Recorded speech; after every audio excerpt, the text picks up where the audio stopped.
Yes, so that requires that component. Yes. And the spell is definitely good to have. Oh, hello! Don't mind me. I'm just perusing spells. Preparing for today's segment. How to do a magic users and illusionists starting spells. By the book.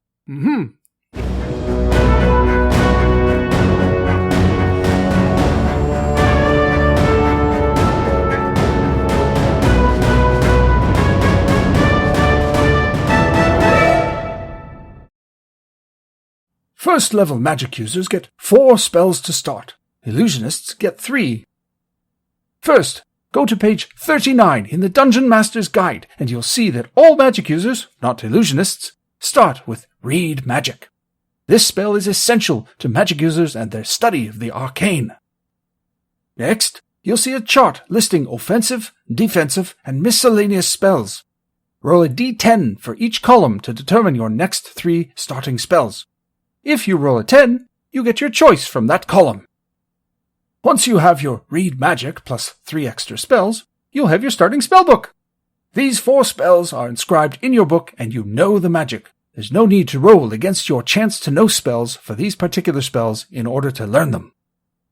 For illusionists, simply turn to page 42 in the Player's Handbook and roll a d12 3 times for your starting spells.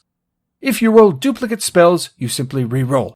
But I suggest possibly allowing player choice should a duplicate spell be rolled, much like the magic user gets their choice on a roll of 10 for starting spells. Throw the illusionist a bone, but it's ultimately DM fiat here.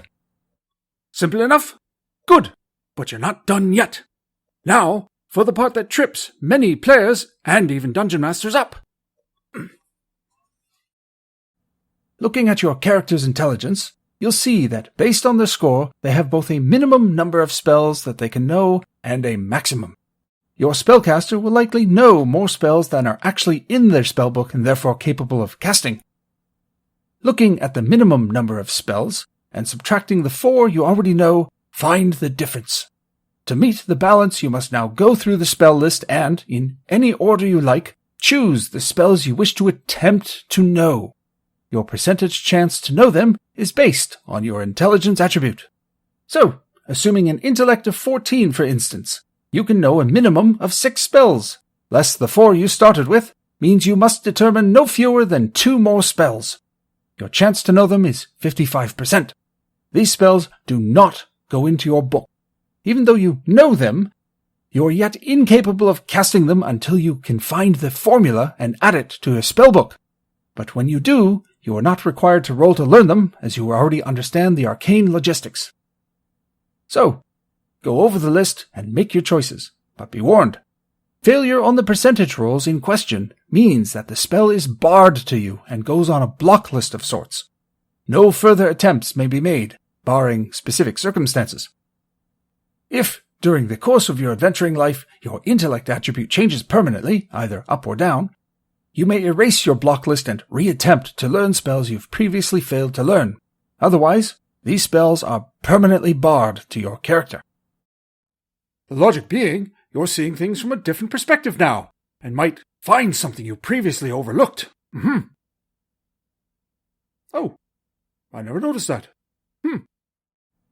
Repeat the process until you fill out your minimum or fail to learn all of the spells available.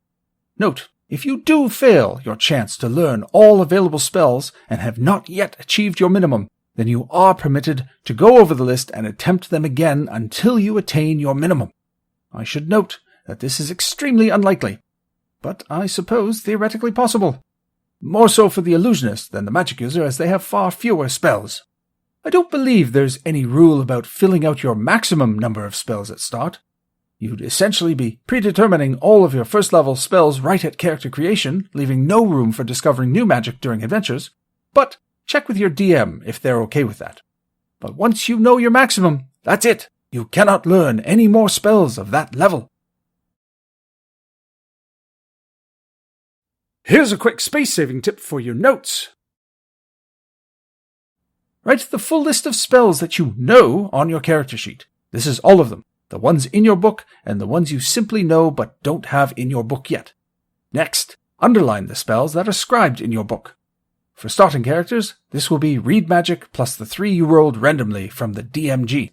There, you can easily tell what you have in your book and what you're looking to add, while saving tons of space on your character sheets. When you add a spell to your book, simply underline so you know it's in your book. Aside from the differences in starting magic, both magic users and illusionists use the same process for learning new spells and scribing in their books. Congratulations! You have now determined your starting magic.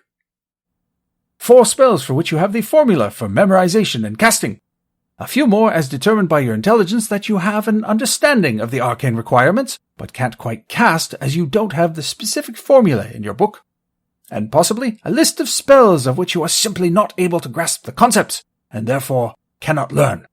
It is important to say, however, that even if you failed on a roll to learn a spell, you are still able to cast it from a scroll that someone else has prepared. You are simply unable to learn it and memorize it.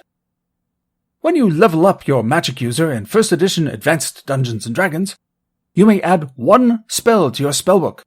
Though not implicitly stated in the rules, I have personally felt that this spell should come from your list of spells known, but not already scribed.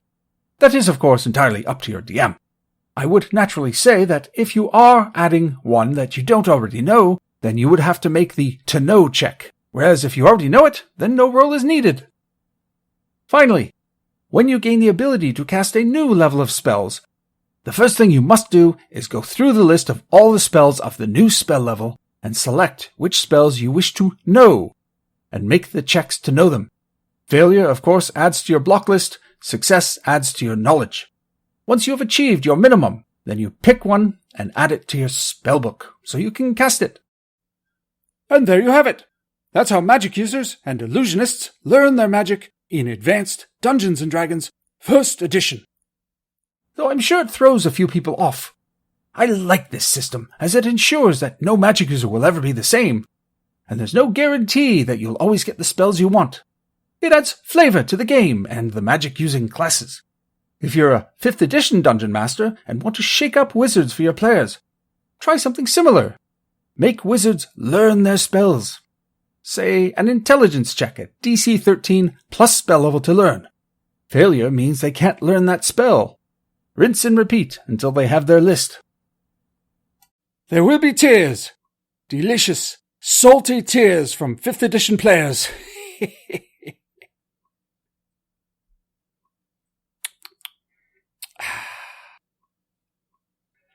But if you're looking for a way to curb players from taking the same abusive spells over and over again, it's something to try. Anyhow, I hope you've enjoyed this quick rules tidbit. I shall see you anon, my friends.